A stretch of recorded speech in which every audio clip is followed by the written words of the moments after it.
La présidente de l'association nationale Fibromyalgie SOS. Je vais vous présenter donc l'enquête sur la fibromyalgie qu'on a faite en 2014, donc avec Ghislaine Baron qui est là devant et qui est maintenant présidente d'honneur de Fibromyalgie SOS. Donc sur cette enquête, c'était, on a donné la parole aux malades en réalité. Donc les objectifs de cette enquête, c'était de faire ressortir les véritables conséquences de la fibromyalgie, optimiser la prise en charge et le suivi des patients et favoriser la recherche. Donc, on a mis un auto-questionnaire en ligne en 2014, symboliquement lors de la journée mondiale du 12 mai, et il est en ligne pendant 4 mois sur notre site, par la plateforme dédiée Sanoya. Donc, cette enquête était parrainée également par la FLAR. Donc, on avait un questionnaire de 100 questions obligatoires, les autres étaient conditionnels, et au total, il y avait 423 questions. Donc le questionnaire, on l'a établi à la base avec Ghislaine et moi-même, et un groupe d'experts nous a aidés, donc des rhumatologues, des médecins de la douleur, un psychiatre, un interne et une société savante. Alors l'interne, je vais vous dire, c'était Déborah Azoulay qui présentait sa thèse en médecine sur la fibromyalgie et la médecine du travail, le médecin du travail. Donc le questionnaire a été vraiment complété par la suite pour qu'elle puisse faire sa thèse, et donc la partie travail a été vraiment très très forte, et bon, et maintenant elle est devenue docteur, mais donc il y a beaucoup de renseignements sur cette partie travail. Donc comme on sait que les fibromyalgiques, on les nous-mêmes, donc on sait ce que c'est difficile de s'atteler sur un questionnaire et de répondre à toutes les questions et rester sur son ordinateur. Donc on avait donné la possibilité d'y répondre en plusieurs fois, sous 7 jours, hein, donc même navigateur évidemment. Donc on a obtenu sur 4 mois de mise en ligne, donc 2 mois d'été, on a obtenu contre toute espérance plus de 4500 réponses, donc 4536, et donc il y avait des questions pièges pour voir si c'était des vrais fibromyalgiques, hein, et on a pu exploiter 4522 questionnaires. Donc l'enquête portait sur des malades récemment diagnostiqués, mais aussi sur ceux qui vivent avec la maladie depuis plus de 10 ans. Donc cette enquête, elle a été faite, donc, comme je vous disais, par moi-même et Ghislaine, mais par les professeurs Perrault, les professeurs Laroche, le professeur Roch, le professeur Vergnessal, le docteur Dubois, le docteur Perrochot, le docteur Sicher, M. Bouvier du CNET, c'est le syndicat des établissements thermaux, le docteur Azoulay, donc puisqu'elle est devenue médecin, médecin du travail, M. Dachicourt, qui était directeur de l'AFLAR à l'époque. Donc cette enquête a été financée par Fibromyalgie SOS, par notre association, avec les cotisations des adhérents et un appel à dons pour la recherche. Il faut savoir que notre association Fibromyalgie SOS est totalement indépendante des laboratoires, donc on ne vit que par nos adhérents. Donc à partir des résultats, on a établi une analyse complète, très lourde, à disposition des scientifiques, et également une collection de 3 brochures, hein. Donc les voici, hein. Donc on a le numéro 1, on a fait cette collection est pour les malades et le grand public et les médecins. C'est beaucoup plus facile, c'est une synthèse des résultats, hein. C'est pas toute l'enquête, hein. C'est pas toute l'analyse, c'est une synthèse. Donc on a fait un numéro 1, épidémiologie, diagnostic et symptômes. Le deuxième, c'est la prise en charge de la labo, et le troisième, c'est conséquences et répercussions. Bon, je fais une petite aparté, puisque on est retourné sur le stand tout à l'heure, où on n'était pas là, et il y a des personnes qui sont... Ça marche plus. Il y a des personnes qui sont passées alors qu'on n'était pas sur le stand, et vous vous êtes servis d'enquêtes, elles sont normalement avec un élastique par 3, et donc les personnes ont pris un numéro 1, un numéro 3, donc c'est dommage pour vous n'avez pas donc, toute l'enquête. Donc, tout à l'heure, quand vous passez sur le stand, venez chercher les numéros qui vous manquent. Donc, les données d'analyse ont été mises à disposition scientifique, comme je vous l'ai dit. Donc, les professeurs Laroche, Perrault, les docteurs Guérin et Azoulay les exploitent, et les exploitent encore. Hein. Ils ont encore beaucoup de travail à faire dessus, puisque c'est une très grande base de données. Donc, des communications ont été faites lors des congrès nationaux et internationaux, SFR, SFETT, ELAR, ACR, une publication dans la revue du rhumatisme, et d'autres publications sont en cours. La recherche, elle concerne, à travers l'expertise collective sur la fibromyalgie, Donc vous savez qu'il y a une expertise collective sur la fibromyalgie actuellement qui est faite par l'INSERM. Les résultats sont prévus pour mars 2019, donc ils utilisent les résultats de cette enquête pour travailler.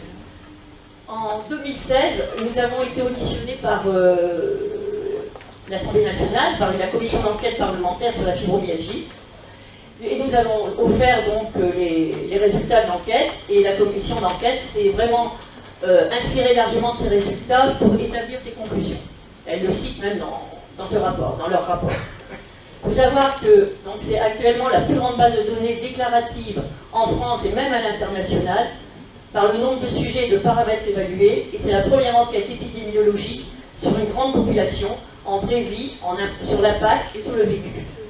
Donc ça représente le bon état des lieux permettant de cibler le statut du fibromyalgique et améliorer ainsi les différentes prises en charge. Donc, la population qui a répondu à l'enquête était majoritairement féminine à 93%, avec un âge moyen de 48 ans, en couple à 69%, avec des enfants à 80%. Alors, est-ce qu'il y avait des comorbidités? Donc, en réalité, seuls 25% n'ont pas d'autres pathologies que la fibromyalgie. Donc, on retrouve de l'arthrose, des dysthyrioïdies, des autres manifestations rhumatologiques comme le gauche-roche-au-brun, la polyarthrite rhumatoïde, la spondylarthrite ankylosante, le SEL, c'est le syndrome des Ehlers-Danlos, vous avez le lupus également, etc. Alors, au niveau du statut professionnel, toujours des répondants, donc, un tiers était à temps plein, 22% à temps partiel thérapeutique, TPT, 28% sans emploi, 13% retraités. Donc, les indemnités perçues par les personnes sans emploi, 31% ont une pension d'invalidité, 27% sont au chômage et 14% sont au RSA. Donc, on s'est aperçu que, on savait, mais ça conforte, que par rapport à la population générale, les revenus faibles sont surreprésentés et les revenus élevés sont sous-représentés. Alors, au niveau du diagnostic, donc, on s'aperçoit donc que essentiellement il est fait à 54% donc, par le rhumatologue. Après vient le médecin généraliste, le centre antidouleur, je reviendrai sur moi-même tout à l'heure, la médecine interne seulement à 10%, et le neurologue à 10%. Alors, pourquoi moi-même? Alors ça a perturbé un petit peu nos scientifiques. En réalité, le moi-même, c'est la personne qui traîne pendant des années à avoir mal, elle ne sait pas ce qu'elle a, et elle cherche, et elle trouve maintenant sur Internet les symptômes et tout ça, puis elle se dit, j'ai peut-être bien une fibromyalgie. Et donc, du coup, elle en parle à son corps médical qui l'a suivi, rhumato, médecin et tout ça, qui se renseigne et qui dit, oui, c'est ça. Donc, quand on dit le diagnostic a été fait par moi-même, il a été bien sûr confirmé après par le corps médical. Mais à la base, il y a quand même 12% des gens qui ont pensé d'eux-mêmes. Voilà. Donc, le délai moyen entre les premiers signes et le diagnostic, c'est 5,9 années. Le délai entre le diagnostic et la prise en charge multidisciplinaire, c'est 3,2 années. Il est supérieur à 1 an pour 52%. Bon, ça baisse au fur et à mesure, quand même. Vous verrez dans les résultats de l'enquête, évidemment, c'était pire que ça. Donc, au niveau des symptômes ressentis, ça vous n'êtes pas surpris, donc à 99,4% les douleurs, la fatigue, les troubles du sommeil, viennent ensuite les troubles cognitifs. Il y a aussi d'autres troubles digestifs, urinaires, céphalée, impatience à 84%. Il y a de l'anxiété à 52%. La dépression à 48%, mais dedans, en réalité, il y a 56% de dépression qui sont réactionnelles. Réactionnelles au fait que vous n'êtes pas compris par votre entourage, familial, social, professionnel. Et le fibrophogue est ressenti à 63%. Qu'est-ce que ce fibrophogue? C'est un état où on se sent dans le coton, dans le brouillard. Je pense que vous l'avez assez souvent. Donc, en réalité, pour 50% des patients, l'apparition des symptômes est apparue autour de 40 ans. Et vous avez des enfants, vous avez des personnes plus âgées, mais souvent c'est autour de 40 ans, c'est au moment de la ménopause aussi que les symptômes arrivent, même si ça peut arriver avant, donc dès l'enfance. Alors, y a-t-il eu un élément déclencheur? Pour 73%, oui. Mais à part égale, de façon progressive ou brutale. Alors, l'origine peut être physique, ça peut être un accident, une anesthésie, ça peut être quelque chose comme ça, ou alors elle peut être aussi psychologique à 76%. Donc un deuil, des choses comme ça. Y a-t-il des périodes de rémission? Qu'est-ce qu'une période de rémission? C'est une atténuation ou une disparition momentanée des symptômes. Alors oui, il y a des rémissions à 58%. Elles sont rares à 46% et elles sont fréquentes à 12%. Donc, dans les troubles physiques, les douleurs sont citées majoritairement. Alors, comme les décharges électriques ou crampes à 80%, localisées partout à 89%, ressenties du matin 75%, au soir 71%, au cours de la journée 79%.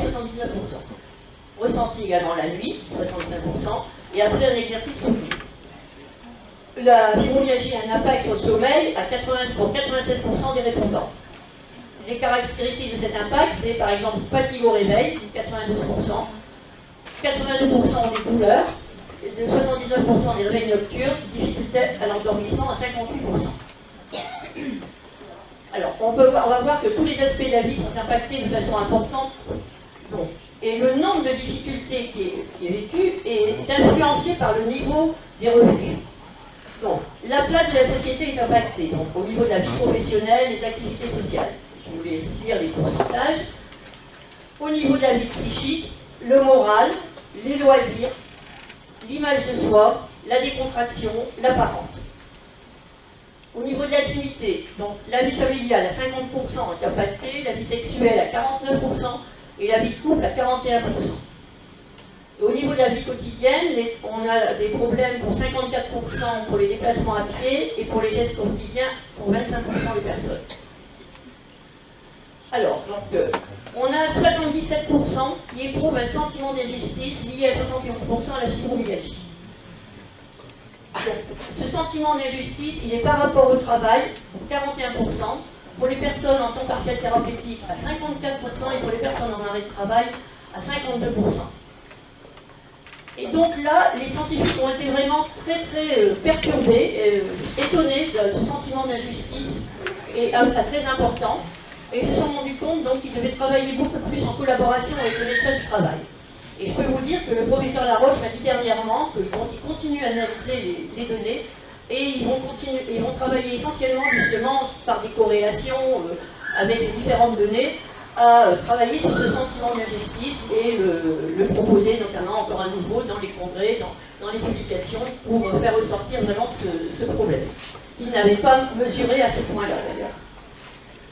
Donc ce sentiment d'injustice, il est par rapport aux contraintes aussi de la vie quotidienne imposées par la maladie, à la non-reconnaissance ou la reconnaissance insuffisante de la maladie, à l'incompréhension de l'entourage ou des médecins. 91% ont des difficultés auprès des médecins et de l'entourage pour faire reconnaître la fibrome. Et les malades ont l'impression de ne pas être entendus, diagnostiqués, traités correctement par des professionnels de santé.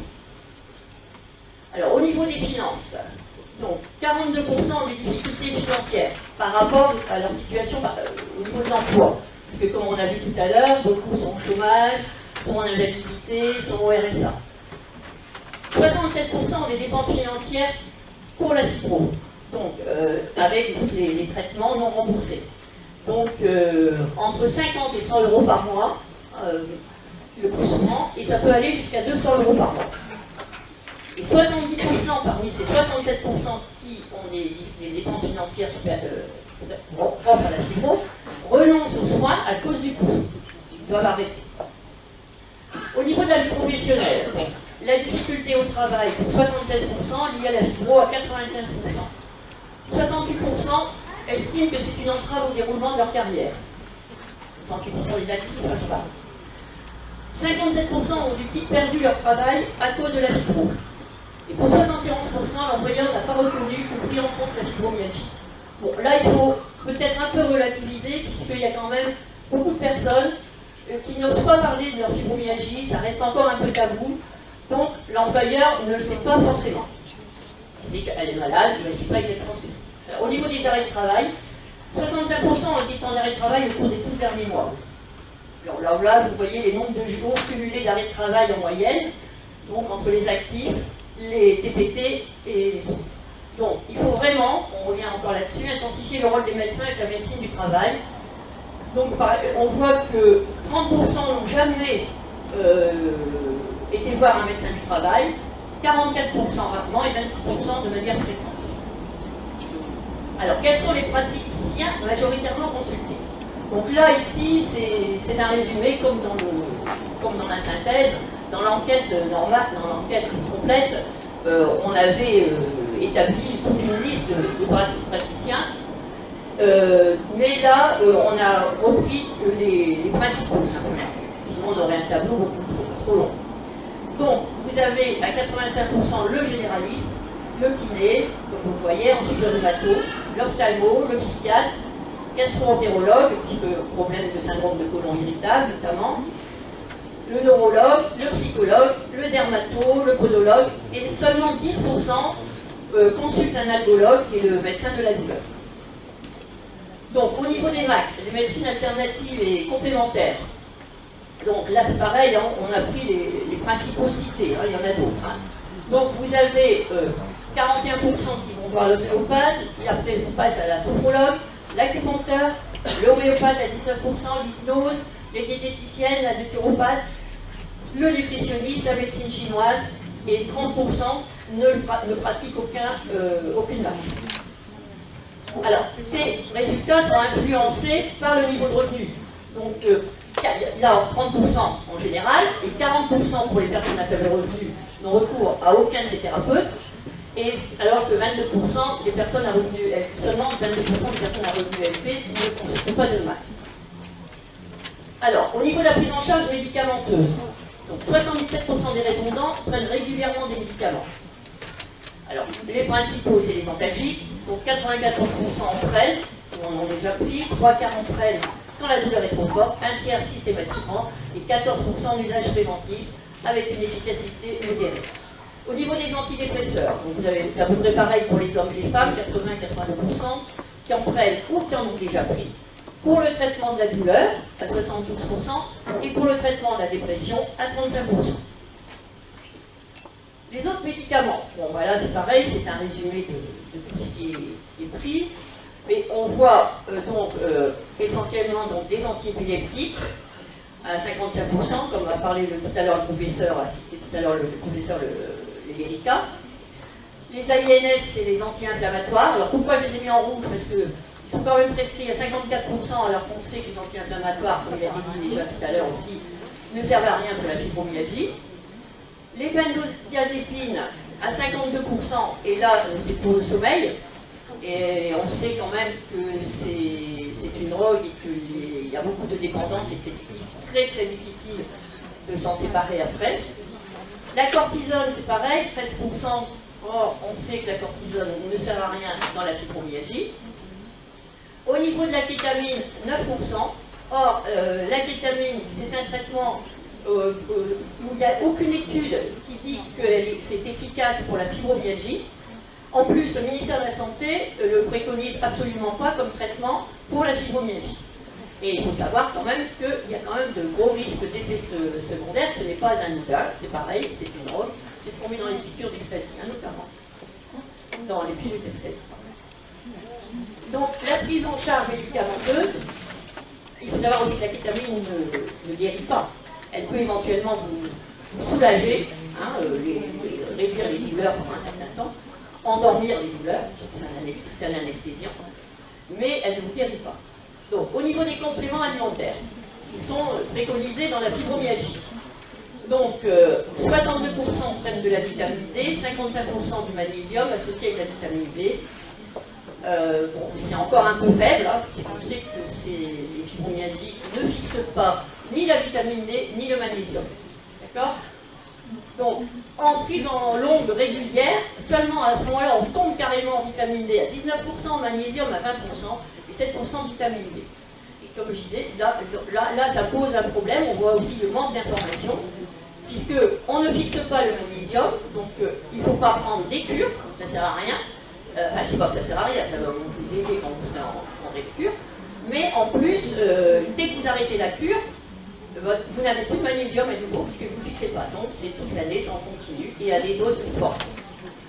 Et puis pas n'importe quel magnésium. Hein. Il y a des magnésiums qui sont très très mauvais, qui peuvent provoquer des contractures encore plus fortes. Du magnésium marin déjà. Et il y a certains magnésiums qui ne sont pas bons du tout. Et il y a un livre du docteur Pureté qui explique que la fibromyalgie, la place du stress dans la fibromyalgie et l'importance du magnésium, et qui cite notamment les magnésiums qui contiennent du lactate, du phthalate, des phthalates, et qui ne comprend pas que c'est encore en vente. Donc, et la vitamine D, c'est pareil, c'est en prise quotidienne, sauf éventuellement en plein été, si vous vous exposez un peu, vous exposez, mais sans crème solaire. Si vous mettez de la crème solaire, ça ne passera pas, votre corps ne va pas fabriquer de la vitamine D. Donc, au niveau des traitements physiothérapeutiques, donc, vous avez en efficacité en orange et en vert, bon, le vert gris, là, la pratique. Alors, le TENS, je pense que vous connaissez, c'est ce que vous faites des fois chez votre kiné. Vous savez que vous pouvez le louer ou l'acheter après, et c'est remboursé. Et vous, ce sont des électrodes, des patchs que vous mettez au point qui vont mal, il y a différents programmes. Et donc le TENS, donc lui, il est pratiqué qu'à 38%, alors qu'il a quand même 68% de réussite. Les ultras sont pareils. Alors, au niveau des activités de détente bronchiale et gestion du stress, puisque c'est hyper important la gestion du stress dans la fibromyalgie, ben là, pareil, on s'aperçoit que entre la pratique et l'efficacité, il y a des grandes différences. Bon. Vous prenez un truc tout simple, l'art-thérapie, 46% de bénéfices, et pratiqué qu'à 5%. La cohérence cardiaque, 37% de bénéfices, pratiqué qu'à 4%. Or, la cohérence cardiaque ne coûte rien. Là, c'est pas un problème de revenu, c'est gratuit. Hein. Vous allez sur Internet, il y a plein de sites, vous mettez ça sur votre smartphone, c'est gratuit, il n'y a pas de problème. Donc, le biofeedback, le professeur tout à l'heure en a parlé aussi, donc 36% de bénéfices et seulement 1% de pratiqué, donc vous avez l'hypnose également, donc je vous laisse dire. Voilà, donc il y a encore une fois un manque d'information. Au niveau des thérapies non médicamenteuses, bah là c'est pareil, donc vous avez la balnéothérapie, donc efficacité 50%, 30% seulement pratiquée. Bon, au niveau de la pratique, il y a peut-être aussi des difficultés de trouver dans sa région un kiné avec piscine, hein, mais autrement il faut savoir que c'est remboursé. Hein, vous faites prescrire des séances par votre médecin, vous allez chez un kiné qui a une piscine et c'est remboursé. La TCC, comme on en a parlé tout à l'heure le professeur également, donc c'est la thérapie cognitivo-comportementale. Vous prenez un psychiatre qui est comportementaliste, vous allez être remboursé, donc après vous avez peut-être des dépassements d'honoraires, ça il faut voir, mais regardez, il n'y a que 6% qui la pratiquent alors qu'il y a 46% d'efficacité. La cryothérapie, bon, c'est efficace aussi. Là, c'est un autre problème, c'est quand même un coût, c'est assez important pour vous, la cryothérapie, et il y a quand même des contre-indications médicales avec certaines autres pathologies.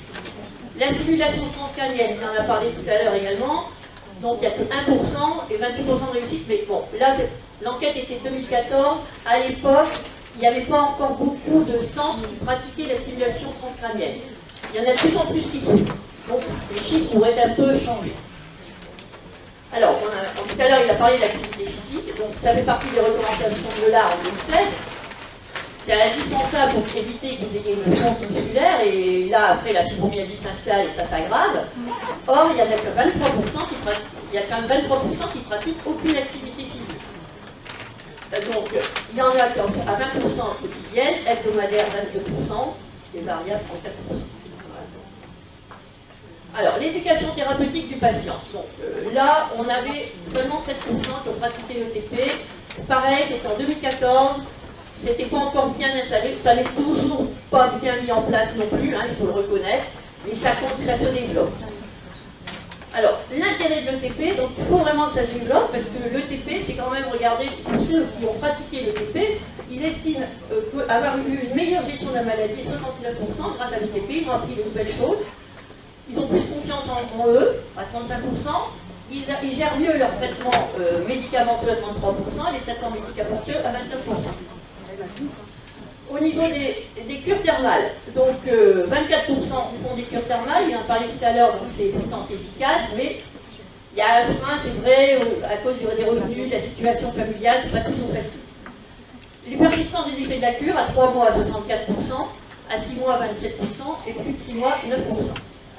Donc, dans certains établissements thermaux, de plus en plus, d'ailleurs, les établissements thermaux proposent, en plus de la cure, les soins de cure remboursés par la Sécu, proposent un programme spécifique fibromyalgie.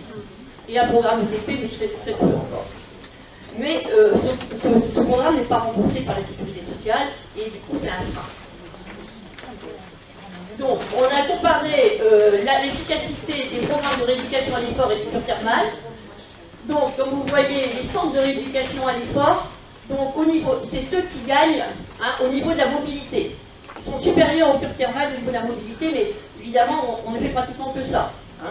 Par contre, les cures thermales sont meilleures au niveau de la douleur, de la fatigue, du sommeil et pour l'arrêt des médicaments. Quand on parle des médicaments, c'est l'arrêt des médicaments. Ou la diminution du temps. Au niveau de l'alimentation, 50% des répondants ont modifié leur alimentation. Et c'était en 2014. Alors, en ce moment, ça évolue beaucoup. Donc sans lactose, sans gluten, ils ont fait l'équilibre axilo-basique ou traitement de la candidose. Puisque on est quand même nombreux à en avoir, des candidats qui pensent. Et on s'aperçoit que plus de 50% ont vu leur douleur diminuer, quel que soit le régime. Plus de 30% ont vu la douleur, la fatigue diminuer, et 21% pour le sans lactose, et une amélioration du sommeil entre 11,4% et 16,5%. Donc ça vaut le coup d'essayer, mais il faut le faire consciencieusement et en sachant que malheureusement ça ne fonctionne pas pour tout le monde. Donc en conclusion, comme on a vu, seulement 27% n'ont pas d'autres pathologies, les revenus faibles sont surreprésentés, 28% sont sans emploi, 57% perdent leur emploi, des dépenses financières particulières que seuls en remboursent. Et ce fort sentiment d'injustice ressenti, donc avec une nécessité de collaboration médecin-médecine du travail. Donc on s'aperçoit qu'il y a une difficulté de mise en place d'une réelle prise en charge multidisciplinaire. Donc, parce qu'il y a quand même encore 77% qui prennent régulièrement des médicaments, que 40% n'ont pas accès au MAC, il n'y a pas assez de centres de rééducation à l'effort, de TP, et les coûts thermales sont trop importants. La place, donc 4 domaines sont impactés, la place dans la société, l'intimité, la vie psychique et la vie quotidienne. Une petite diapo sur notre association, donc comme je disais, on est une association nationale, qui est agréée au niveau national par le ministère de la Santé, membre fondateur de France Asso Santé. Vous voyez là, on a un site web, un forum qui est ouvert à tous, adhérents et non-adhérents, avec le label OnCode qui est un gage de sécurité des sites de santé. Scoopit, c'est un journal du net, je mets régulièrement des informations qui peuvent vous aider, parce que je ne peux pas tout mettre sur le site, ce qui viendrait illisible, donc allez consulter Scoopit. Bon, là vous avez notre adresse de contact, on est sur Facebook, on est sur Twitter. Alors, on a une permanence téléphonique, on ne peut pas se payer un numéro vert, donc on a un numéro contact à 15 centimes d'euros la minute, mais dès le début de notre appel, vous donnez votre numéro de téléphone et nos bénévoles vous rappellent. Donc ça coûte pas une minute, c'est bien. Donc notre permanence est tenue par des bénévoles fibromyalgiques qui sont formés à l'écoute. Donc du lundi au vendredi de 10 à 12, de 14 à 19 et le samedi de 10 à 12. Et on a quelques réunions locales et permanentes dans les hôpitaux. On n'en a pas assez sur toute la France. Pourquoi? Parce que nous manquons de bénévoles. Donc là, comme je vous disais, nous avons aussi ce livret d'information qui est sur notre stand, qui a été établi et préfacé relu par le professeur Perrault. Donc c'est un document d'information pour le patient, mais il est assez complet pour aider aussi le médecin. Parce que beaucoup de médecins sont démunis devant la fibromyalgie et donc ils sont contents de recevoir ça, parce que nous, à nos adhérents, nous offrons le livret et aussi la possibilité que nous envoyons gracieusement à leur thérapeute ce livret d'information. Et maintenant, nous leur envoyons également les 3 brochures de l'enquête. Voilà. Donc tout ça c'est à votre disposition. Et on a aussi, je ne sais plus, il est tombé, un petit dépliant que vous pouvez prendre. Vous pouvez les prendre en grand nombre, on en a ramené, j'en ai ramené plus de 1000. Donc vous pouvez en prendre et les distribuer dans les dîners, cabinets médicaux, pour faire connaître la fibromyalgie, notre association bien sûr, mais au moins que les malades, le problème de la fibromyalgie, c'est que les malades se sentent isolés, seuls, perdus, et ils ne savent pas souvent qu'il y a des associations qui peuvent les aider. Donc, prenez des dépliants, au moins les gens voient qu'il y a des associations, qu'il y a un numéro de téléphone, ils peuvent appeler, ils peuvent venir sur le forum, même sans être adhérents, et il faut rompre cet isolement, c'est très important. Je vous remercie. Merci beaucoup de votre attention.